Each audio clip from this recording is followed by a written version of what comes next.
Hello everyone, this is Shihab and welcome back to another new video. So I hope you all are having a good time by the grace of Almighty. And yes, like as always, I'm also very fine. Today in this video I'm going to share with you about a very important lesson of English grammar, and that is future indefinite tense. Actually আজকের ভিডিওতে আমরা future indefinite tense এর খুবই important একটা rules নিয়ে আলোচনা করব। So let's get started on this topic. তো future indefinite tense এর খুবই গুরুত্বপূর্ণ একটা রুলস হচ্ছে যে ভবিষ্যতের কোনো পরিকল্পিত কাজ বোঝালে ফিউচার ইনডেফিনিট টেন্স হয়। আই রিপিট, ভবিষ্যতের কোনো পরিকল্পিত কাজ বোঝালে ফিউচার ইনডেফিনিট টেন্স হয়। ফর এক্সাম্পল, আমরা আগামীকাল অস্ট্রেলিয়া যাব, এটা ফিউচার ইনডেফিনিট টেন্স, কারণ ক্রিয়াপদের শেষে আছে বো। তাছাড়াও এটা ভবিষ্যৎকালের একটা পরিকল্পিত কাজ, সেই জন্য সেন্সটা ফিউচার ইনডেফিনিট টেন্স। তো যেহেতু সেন্সটা ফিউচার ইনডেফিনিট টেন্স, সেই জন্য ফিউচার ইনডেফিনিট টেন্সের স্ট্রাকচার অনুযায়ী বা নিয়ম অনুযায়ী আমাদেরকে সেন্সটা ট্রান্সলেশন করতে হবে। তো ফিউচার ইনডেফিনিট টেন্সের স্ট্রাকচার অনুযায়ী আমরা যদি ট্রান্সলেশনটা করি, প্রথমে আমাদেরকে লিখতে হবে সাবজেক্ট হচ্ছে আমরা মানে হচ্ছে উই। তারপর লিখতে হবে শেল অথবা উইল থেকে যে কোনো একটা, তো উই উইল। তারপরে আমাদেরকে লিখতে হবে ভার্বের প্রেজেন্ট ফর্ম, ভার্বটা হচ্ছে যাবো মানে হচ্ছে যাওয়া, আর যাওয়া মানে হচ্ছে গো, আর গো এর প্রেজেন্ট ফর্ম হচ্ছে গো। আর আমরা তো সবাই জানি যে গো মানে হচ্ছে যাওয়া। তো এই যাওয়াটা যদি কোনো জায়গায় যাওয়া হয়, আই রিপিট, এই যাওয়াটা যদি কোনো জায়গায় যাওয়া হয় তখন গুয়ের পরে একটা টু বসে, সেজন্য আমরা গুয়ের পরে একটা টু লিখলাম। তারপরে আমাদেরকে লিখতে হবে অবজেক্ট, আর অবজেক্টগুলোর মধ্যে একটা হচ্ছে আগামীকাল মানে হচ্ছে টুমোরো, আর আরেকটা হচ্ছে অস্ট্রেলিয়া মানে হচ্ছে অস্ট্রেলিয়া। তো অস্ট্রেলিয়া শব্দটা বাংলা ক্রিয়াপদের কাছাকাছি থাকার কারণে অস্ট্রেলিয়া শব্দটা ইংলিশ ভার্বের কাছাকাছি লিখতে হবে, আর আগামীকাল শব্দটা বাংলা ক্রিয়াপদ থেকে 2 নম্বর দূরত্বে থাকার কারণে টুমোরো শব্দটা ইংলিশ ভার্ব থেকে 2 নম্বর দূরত্বে নিয়ে লিখতে হবে। তো আমরা আগামীকাল অস্ট্রেলিয়া যাব মানে হচ্ছে we will go to Australia tomorrow. The next one is তারা আজ রাতে বিমানবন্দরে যাবে, এটা ফিউচার ইনডেফিনিট টেন্স, কারণ ক্রিয়াপদের শেষে আছে বে। তাছাড়াও এটা ভবিষ্যৎকালের একটা পরিকল্পিত কাজ, সেই জন্য সেটা ফিউচার ইনডেফিনিট টেন্স। তো ফিউচার ইনডেফিনিট টেন্সের নিয়ম অনুযায়ী আমরা যদি ট্রান্সলেশনটা করি, প্রথমে আমরা লিখবো সাবজেক্ট হচ্ছে তারা মানে হচ্ছে দে। তারপর শেল অথবা উইল থেকে দে উইল। তারপর লিখতে হবে ভার্বের প্রেজেন্ট ফর্ম, ভার্বটা হচ্ছে যাবে মানে হচ্ছে যাওয়া, আর যাওয়া মানে হচ্ছে গো। তারপর লিখতে হবে টু, তারপর লিখতে হবে অবজেক্ট, আর অবজেক্টগুলোর মধ্যে একটা হচ্ছে আজ রাতে মানে হচ্ছে টুনাইট, আর আরেকটা হচ্ছে বিমানবন্দরে মানে হচ্ছে এয়ারপোর্ট। তো বিমানবন্দরে শব্দটা বাংলা ক্রিয়াপদের কাছাকাছি থাকার কারণে এয়ারপোর্ট শব্দটা ইংলিশ ভার্বের কাছাকাছি লিখতে হবে, আর আজ রাতে শব্দটা বাংলা ক্রিয়াপদ থেকে 2 নম্বর দূরত্বে থাকার কারণে টুনাইট শব্দটা ইংলিশ ভার্ব থেকে 2 নম্বর দূরত্বে নিয়ে লিখতে হবে। তো তারা আজ রাতে বিমানবন্দরে যাবে মানে হচ্ছে they will go to airport tonight. Now the next one is Sagar পরের মাসে কেনাকাটা করতে যাবে, এটা ফিউচার ইনডেফিনিট টেন্স, কারণ ক্রিয়াপদের শেষে আছে বে। তাছাড়াও এটা ভবিষ্যৎকালের একটা পরিকল্পিত কাজ, সেজন্য সেন্সটা ফিউচার ইনডেফিনিট টেন্স। এখন এই সেন্সটাকে আমরা যদি ট্রান্সলেশন করি, প্রথমে আমাদেরকে লিখতে হবে সাবজেক্ট হচ্ছে সাগর মানে সাগর। তারপর শেল অথবা হুইল থেকে সাগর হুইল। তারপর লিখতে হবে ভার্বের প্রেজেন্ট ফর্ম, ভার্বটা হচ্ছে যাবে মানে হচ্ছে গো, আর গোয়ের প্রেজেন্ট ফর্ম হচ্ছে গো, আর গোয়ের পর একটা টু লিখতে হবে। তারপর লিখতে হবে অবজেক্ট, তো অবজেক্টগুলোর মধ্যে একটা হচ্ছে পরের মাসে মানে হচ্ছে নেক্সট মান্থ, আর আরেকটা অবজেক্ট হচ্ছে কেনাকাটা করতে মানে হচ্ছে শপিং। তো কেনাকাটা করতে শব্দটা বাংলা ক্রিয়াপদের কাছাকাছি থাকার কারণে শপিং শব্দটা ইংলিশ ভার্বের কাছাকাছি লিখতে হবে, আর পরের মাসে শব্দটা বাংলা ক্রিয়াপদ থেকে দূরে থাকার কারণে মান্থ শব্দটা ইংলিশ ভার্ব থেকে দূরে নিয়ে লিখতে হবে। তো সাগর পরের মাসে কেনাকাটা করতে যাবে মানে হচ্ছে Sagar will go to shopping next month. The next one is Rifat পরের দিন রাতের খাবার রান্না করবে, এটাও ফিউচার ইনডেফিনিট টেন্স, এবং ক্রিয়াপদের শেষে আছে বে।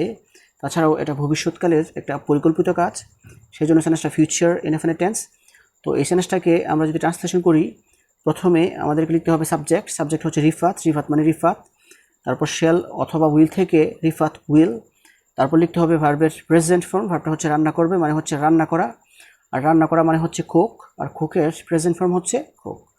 তারপরে আমাদেরকে লিখতে হবে অবজেক্ট, তো অবজেক্টগুলোর মধ্যে একটা হচ্ছে পরের দিন মানে হচ্ছে নেক্সট ডে, আরেকটা হচ্ছে রাতের খাবার মানে হচ্ছে ডিনার।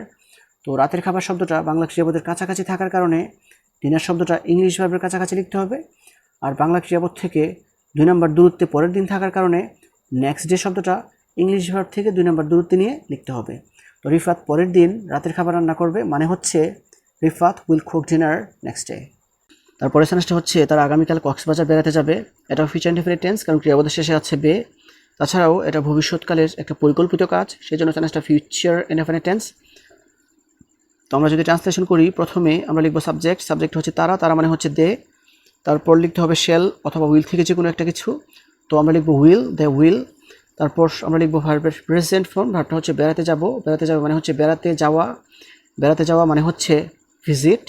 তারপর লিখতে হবে অবজেক্ট, তো অবজেক্টগুলোর মধ্যে একটা হচ্ছে আগামীকাল, আগামীকাল মানে হচ্ছে টুমরো, আরেকটা হচ্ছে কক্সবাজার, কক্সবাজার মানে হচ্ছে কক্সবাজার।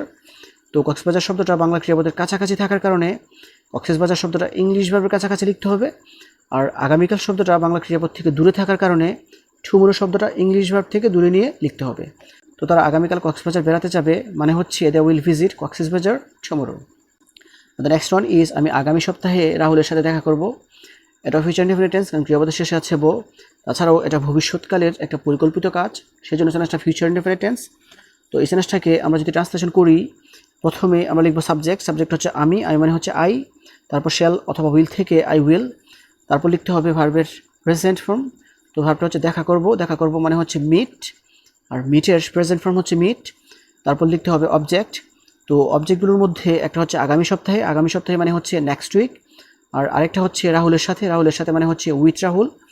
তো রাহুলের সাথে শব্দটা বাংলা ক্রিয়াপদের কাছাকাছি থাকার কারণে উইথ রাহুল শব্দটা ইংলিশ ভার্বের কাছাকাছি লিখতে হবে, আর আগামী সপ্তাহে শব্দটা বাংলা ক্রিয়াপদ থেকে 2 নম্বর দূরত্বে থাকার কারণে নেক্সট উইক শব্দটা ইংলিশ ভার্ব থেকে 2 নম্বর দূরত্বে নিয়ে লিখতে হবে। তো আমি আগামী সপ্তাহে রাহুলের সাথে দেখা করব মানে হচ্ছে I will meet with Rahul next week. তারপরে সেন্সটা হচ্ছে পরের মাসে ভারত বাংলাদেশের বিপক্ষে একটি টেস্ট সিরিজ খেলবে। এটা ফিউচার ইনডেফিনিট টেন্স, কারণ ক্রিয়াপদের শেষে আছে বে। তাছাড়াও এটা ভবিষ্যৎকালের একটা পরিকল্পিত কাজ, সেই জন্য সেন্সটা ফিউচার ইনডেফিনিট টেন্স। তো আমরা যদি ট্রান্সলেশন করি প্রথমে আমাদেরকে লিখতে হবে পরের মাসে, পরের মাসে মানে হচ্ছে নেক্সট মান্থ। তারপর লিখতে হবে সাবজেক্ট, সাবজেক্ট হচ্ছে ভারত, ভারত মানে হচ্ছে ইন্ডিয়া। তারপর শেল অথবা উইল, তো আমরা লিখব উইল। তারপর লিখতে হবে ভার্বের প্রেজেন্ট ফর্ম, ভার্বটা হচ্ছে খেলবে, খেলবে মানে হচ্ছে প্লে, আর প্লেয়ের প্রেজেন্ট ফর্ম হচ্ছে প্লে। তারপর লিখতে হবে অবজেক্ট, তো অবজেক্টগুলোর মধ্যে একটা হচ্ছে বাংলাদেশের বিপক্ষে, বাংলাদেশের বিপক্ষে মানে হচ্ছে অ্যাগেইনস্ট বাংলাদেশ। আরেকটা হচ্ছে একটি টেস্ট সিরিজ, একটি টেস্ট সিরিজ মানে হচ্ছে এ টেস্ট সিরিজ। তো একটি টেস্ট সিরিজ শব্দটা বাংলা ক্রিয়াপদের কাছাকাছি থাকার কারণে এ টেস্ট সিরিজ শব্দটা ইংলিশ ভার্বের কাছাকাছি লিখতে হবে, আর বাংলাদেশের বিপক্ষে এই শব্দটা বাংলা ক্রিয়াপদ থেকে 2 নম্বর দূরত্বে থাকার কারণে অ্যাগেইনস্ট বাংলাদেশ এই শব্দটা ইংলিশ ভার্ব থেকে 2 নম্বর দূরত্বে গিয়ে বসবে। তো পরের মাসে ভারত বাংলাদেশের বিপক্ষে একটি টেস্ট সিরিজ খেলবে মানে হচ্ছে next month India will play a test series against Bangladesh. And the last one is Samsung আগামী সপ্তাহে একটি 8G ফোন চালু করবে। তো এই সেন্সটা ফিউচার ইনডেফিনিট টেন্স, কারণ ক্রিয়াপদের শেষে আছে বে। তাছাড়াও এটা ভবিষ্যৎকালের একটা পরিকল্পিত কাজ, সেই জন্য সেন্সটা ফিউচার ইনডেফিনিট টেন্স। তো এই সেন্সটাকে ট্রান্সলেশন করতে হলে প্রথমে লিখতে হবে সাবজেক্ট, সাবজেক্টটা হচ্ছে স্যামসাং, স্যামসাং মানে হচ্ছে স্যামসাং। তারপর শেল অথবা উইল থেকে স্যামসাং উইল। তারপর লিখতে হবে ভার্বের প্রেজেন্ট ফর্ম, তো ভার্বটা হচ্ছে লঞ্চ করবে, লঞ্চ করবে মানে হচ্ছে লঞ্চ। তারপর লিখতে হবে অবজেক্ট, তো অবজেক্টগুলোর মধ্যে একটা হচ্ছে আগামী সপ্তাহে, আগামী সপ্তাহে মানে হচ্ছে নেক্সট উইক। আরেকটা হচ্ছে একটি 8G ফোন, একটি 8G ফোন মানে হচ্ছে 8G ফোন। তো একটি 8G ফোন শব্দটা বাংলা ক্রিয়াপদের কাছাকাছি থাকার কারণে 8G ফোন শব্দটা ইংলিশ ভার্বের কাছাকাছি লিখতে হবে, আর আগামী সপ্তাহে শব্দটা বাংলা ক্রিয়াপদ থেকে 2 নম্বর দূরত্বে থাকার কারণে নেক্সট উইক শব্দটা ইংলিশ ভার্ব থেকে 2 নম্বর দূরত্বে নিয়ে লিখতে হবে। তো স্যামসাং আগামী সপ্তাহে একটি 8G ফোন লঞ্চ করবে মানে হচ্ছে Samsung will launch 8G phone next week. So this is actually the rules that I wanted to share with you. So viewers, I hope you understand this. If you guys really love this video, don't forget to like, comment, share and subscribe my YouTube channel. And that's all for the time being. See you again. Show the best of luck. Goodbye.